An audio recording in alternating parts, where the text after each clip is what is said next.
It was a very high-paced fight, so not being able to breathe with the high pace, action, in your face, hot fight. Robbie's a great puncher. I think I would consider him as like, you know, the hardest hitter to deal with.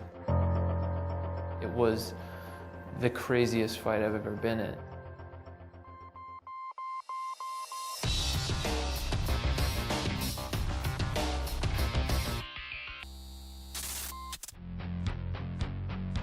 My first UFC fight, basically the only thing that changed compared to competing outside the UFC was just how organized the company was. I remember outside the UFC it was like not so organized, but when it came time to fight, when you go to the venue, it was the same thing. Just the exact same operation.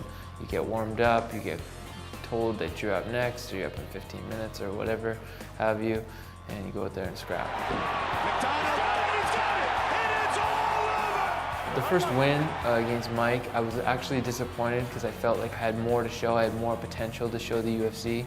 I really wanted to impress. I guess I did because I got a big fight after that with Carlos. I remember being a little bit upset with myself because I felt like I had more to show than what I did. I was super nervous, especially for whatever reason for my fight against Carlos Condit. I remember really feeling nervous in the back room, more than a little like uncomposed, you know? Everything was rushed in the back room. There was mistakes with my hand wraps. They wrapped one hand and they had to leave, and then they ended up wrapping my hand right before I walked out. Warm-up was all wrong and everything was just messed up, and then the energy in there was just like intense, you know, so I remember being super nervous for that fight. The whole fight I was basically on an adrenaline dump I never felt before, and then I knew I was up 2 rounds on the judges' scorecard. I still was like just vibrating off the adrenaline I was dealing with, and I just wanted to destroy, so I was very aggressive even into the 3rd round. And I was caught with a hook. I can't remember if it was a right or a left hook, but it caught me in the side of the head and the temple here. And I remember everything just leaving me, my adrenaline and my gas. It was like one punch gassed me out, it felt like. It was a bizarre feeling. Not so much I was like rocked, but it was just like more just like reality set in with one punch. And I was shooting at legs desperately, trying to get control of him, but he just kept shaking me off, throwing me off, and applying a lot of pressure with strikes, and until the ref stepped in. It's all over with 10 seconds. My first loss was a wake up. Before fighting Carlos, I was undefeated. I had all these things in my head about being an undefeated fighter. You know, maybe going down in history as like some phenom or something like that. But I needed that taste, that experience to teach me that's not what it's really about. It's not about going down in like the history books. It's the experience and the growth as a martial artist, eating that humble pie and being able to take the loss as a man. You know, be honest with yourself and learn from the experience to get better, to grow. My decision to move to TriStar, basically I had traveled out there since I was 18. I was a little bit frustrated with training partners. I didn't feel like I was training like a professional, like the kind of professional I wanted to be. So I felt like TriStar held more serious fighters there, and it was gonna bring me to the next level. It was just a bigger gym, more people from all around the world, so I felt like it was where I needed to go at that age. Yeah, it was a big card, coming off a loss against Carlos, spending like almost a year basically at TriStar, you know, kind of developing maybe a newer style under a different coaching regimen. It was a big opportunity. I got put on a main card on one of the biggest cards in UFC at the time. Well, it was the biggest card in UFC at the time. The atmosphere in the locker room was, you know, there was a lot of TriStar guys. George was fighting, McDessie, me. There was a couple other guys too. I think Yves Jabouin was on the card. So there was a bunch of us on there preparing in the locker room, and you know, it was good. It was like a teammate vibe, and I liked that. Diaz, when I was fighting him, he had a couple things to say, like he called me a bitch, this, that, but I would just punch him in the face, and it was the end of it. I mean, I was there to fight, and I think he knew it. He was just trying to get in my head. He's looking for that leg, pushing the pace. The suplexes, basically, I had gotten his back at one point, and I felt like his weight was not defending the suplex well. So, I mean, I picked him up, and I actually picked him up straight and slammed him down on his back instead of doing an actual full suplex where I did at the end. But he kept turning his back, trying to get back to his feet, so I would do it again. Turned his back, grabbed him from behind, and actually suplexed him the third time. But yeah, it's just positional awareness, I guess. I remember the crowd going crazy over it. I knew it wasn't really necessarily doing damage, but it was fun. It was, you know, it felt like I was like ragdolling someone, so that was a cool feeling. I respect BJ and every other fighter I've ever went up against. I don't turn off respect. It's not about that. It's just turning on aggression and doing what I have to do to that person. Just being like, I don't know, there's always respect. Whether I knock the guy's face in the first 5 seconds, or if it's a war, or if he beats me, there's always gonna be respect. I'm locked into a stare down with somebody. I'm usually thinking pretty aggressive things. Sometimes I'm more composed and thinking of where he's open. You know, sometimes I just want to rip your head off. I don't know. It's always different.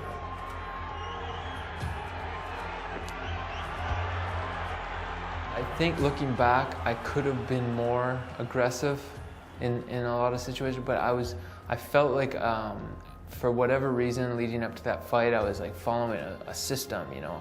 I really was like, kind of robotic a little bit, like looking for the square to fit in the square shape. Whereas now, you know, I think I'm a little more relaxed, and I'm more open to more techniques.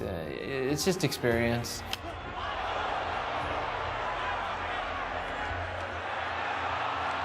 I was really surprised during that fight that he wouldn't go down.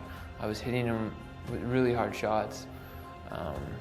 I was trying to be very accurate and pinpoint my shots, and you know, he was just not going down. He was extremely tough, and afterwards I was a bit frustrated that I didn't maybe go take the extra risk to put him down, because I was just so far ahead. You know, I had him so badly hurt. But again, I was a little bit robotic in my striking and my outlook in that fight. You know, I really just felt like I was being unfairly reffed in that fight. But nothing against Robbie, because Robbie did what he had to do.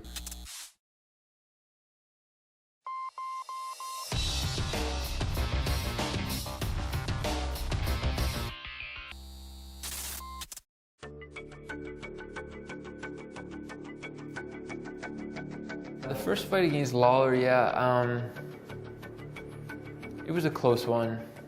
You know, the most frustrating part about that fight was the referee. I really felt like he ruined the fight. You know, what can you do?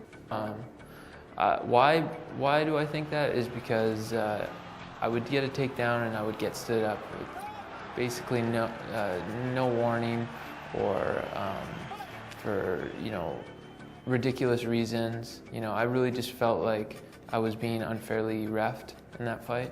But nothing against Robbie, because Robbie did what he had to do, you know. And I just felt like the ref wasn't doing a good job. But it is what it is. Professional sports, and you have to deal with the reffing, the judging, things like that. And You know, I felt like I did a decent job. I made the contest close, and you know, it was a hard decision for the judges to make, but I just felt like maybe if I had a fair ref in that fight, it would have been a little bit more clearly in favor for me in the decision. Right away, I was like, get me a fight, because I had way more fight in me. It kind of even woke me up a little bit. Just my focus and my energy towards fighting, it kind of reinvigorated my fighting spirit. So in the long run, I guess it's a good thing. I didn't want to go back and fight some guy outside the top 10 or anything, or someone who wasn't relevant. So we got set up with Demian Maia. Rory's opening up with combinations. The more confident he gets in his takedown defense, the more he's able to put it on Demian Maia. Nice kick to the body. That hurt him. Maia's hurt. Everything we worked on worked perfectly going into that fight. I was in a very hard-nosed mindset leading up to that fight. I wanted to get in there, and I wanted to get into a good, hard-nosed, in-your-face kind of fight. And all the techniques that we had kind of worked on to shut down Demian, it worked perfect. The lead up to that event was a lot of media. I remember 2 weeks before we had to go to New York for like this Reebok unveiling. The week of the fight, I was in Toronto doing press with everybody. It was just, and then before the fight, it was the World Press Tour. It was just so much press and media build up for that fight. It was such a massive card, being Conor's world title fight. So it was an experience. I was happy to be a part of it. Me and Robbie aren't guys to like hype up the fight. You know, we just go in there and we bring it, and we always perform. And I think if people, you know, really paid attention to who brings the heat every time, you know, Robbie's definitely one of those guys, and you know, I'm surprised he's not more popular than what he is, because the guy is a destroyer every time he gets in there against anyone. Some guys talk, and some guys get really, they really get the fans going and getting behind, and they can't wait because of the way they talk. But some people just like to make it happen when it's the time to get physical and not verbal. When it was time to fight, we were in the warm-up. It was the same. It was the same scenario, same warm-up, same everything. I didn't feel like it was anything different. We were in the locker rooms, we did a warm-up, we got brought out. It's just when we got there, you know, they do the whole lights thing. It's Bruce Buffer's going crazy with the world title announcement. You know, it's different energy, especially when it was Conor's big card and there was all the Irish fans going crazy. It was an electric vibe. And then me having my own, you know, nerves about, you know, this is my first world title and making it out to be something maybe that it wasn't. All added up, I guess. I definitely don't have the poetic skills to put it into words or a word. It's intense, it's intensity, you know, like there's the people around screaming, going crazy, the lights, the energy. You feel the energy when you're in those moments of everything that's around you and everything that it means. Plus just looking down with another, you know, guy who's bloodthirsty, and you know, Robbie Lawler's a serious dude, so it gets you fired up. It's just it's an intense situation when you're in one of those scraps. Here we go. You ready? You ready? Get it on. Robbie tagged him. Yeah. Robbie landed that. Yep. Robbie caught him again with that jab. I remember getting my nose broke by one punch, and me thinking like that really sucks.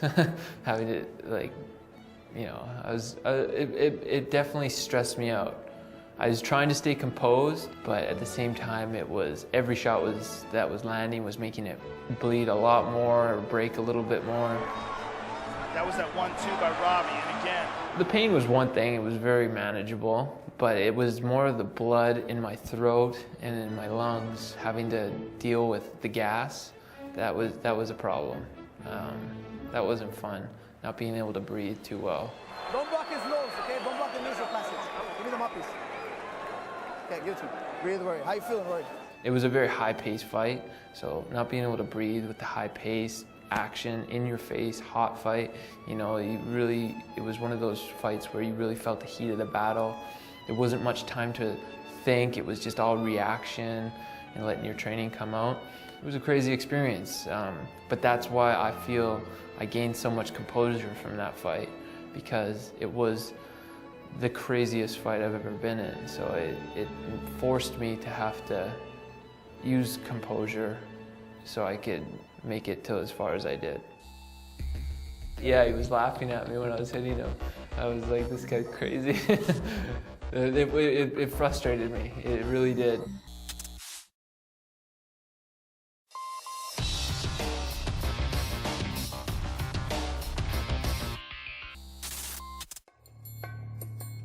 I remember being exhausted at the end of round 4. Like, I was basically in survival mode after I had tried to finish him earlier in the 4th, because I knew I was suffocating with the blood, and I was dealing with a lot of pain and problems. So I was like, okay, let's go all out and just try to, you know, throw this final shot, or final effort. So after that didn't work, it was survival. And then at the end of the 4th, I was gassed. And I remember him being intense. I remember his energy. He was like, he wanted to kill me. I remember when he looked at me. I've seen him in other fights. He stares people down like that and he intimidates them. But I don't like being intimidated by people. Even though I was gassed and all I wanted to do was sit on that bench, I wasn't gonna let him just walk all over me, you know, like stare me down and make me go sit down on a bench like a bitch. So I was gonna stay there as long as I had to until the ref separated it, and that's what I did. I was on my way back to turn. I seen he was doing that to me, so I turned back around with whatever energy I had to, you know, to give it right back. He hits hard. You know, Robbie hits very hard, so you definitely feel the thudding shots that he gives. But in that second fight, I never actually got rocked in my brain. It was more just like my facial structure breaking.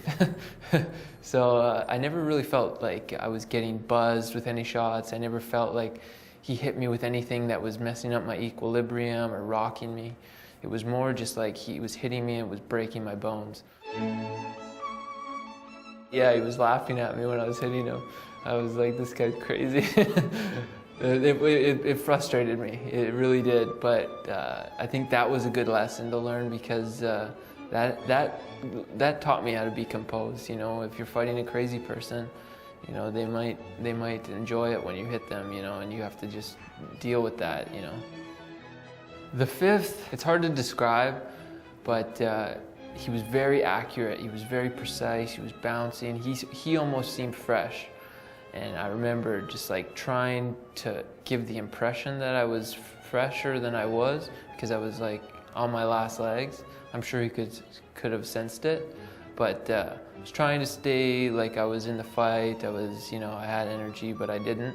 And he was being very accurate with his left hand, popping me on the nose just at the end of his left hand, even though they weren't major shots on camera.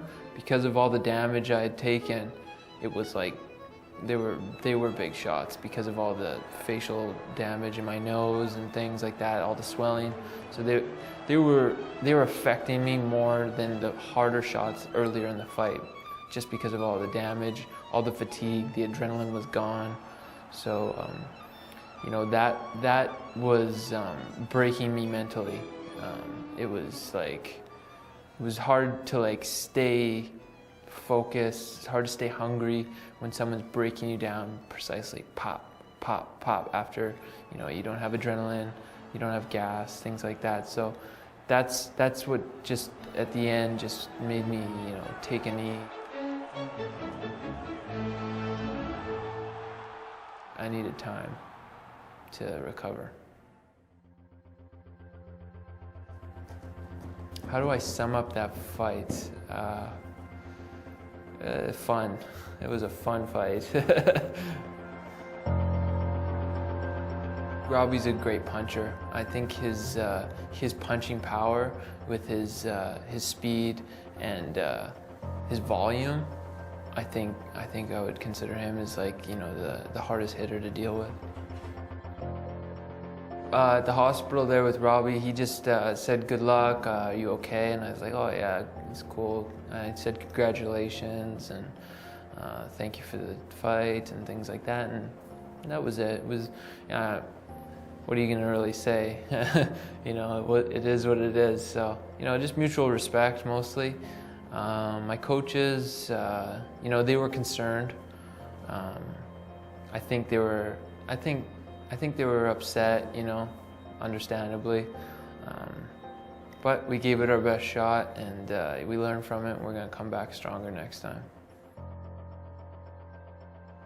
What I get out of fighting the most, I think, is happiness. I think it makes me generally just a happy person to do martial arts and the lifestyle it brings. You know, not having to do a 9-to-5 job, not having to do all that, because, you know, the only thing I really know is fighting. So I think it's just when you get to express yourself in something you truly believe you're meant for and who you are, it's a very fulfilling thing. You know, I'm not too concerned about leaving a legacy or anything like that, because I feel like this is a personal journey in martial arts. I don't feel like I'm a Bruce Lee where I'm leaving things, you know, for people like philosophy or anything like that. I'm not a Conor McGregor where people are gonna remember the way you talked. I'm not a Muhammad Ali, you know. I'm not a guy like that. So, you know, this has always been just a journey that I've gone through personally, that I'm enjoying martial arts. I guess I'm a little bit selfish like that, you know. It's just, I don't know, it's hard to explain. I don't really know what I want to leave behind. Hopefully people enjoy my fights. They learn from my techniques that I use, and they could use it, and if they're martial artists, they could use it. And if they like the way I talk, hopefully they remember me as being an honest, open character.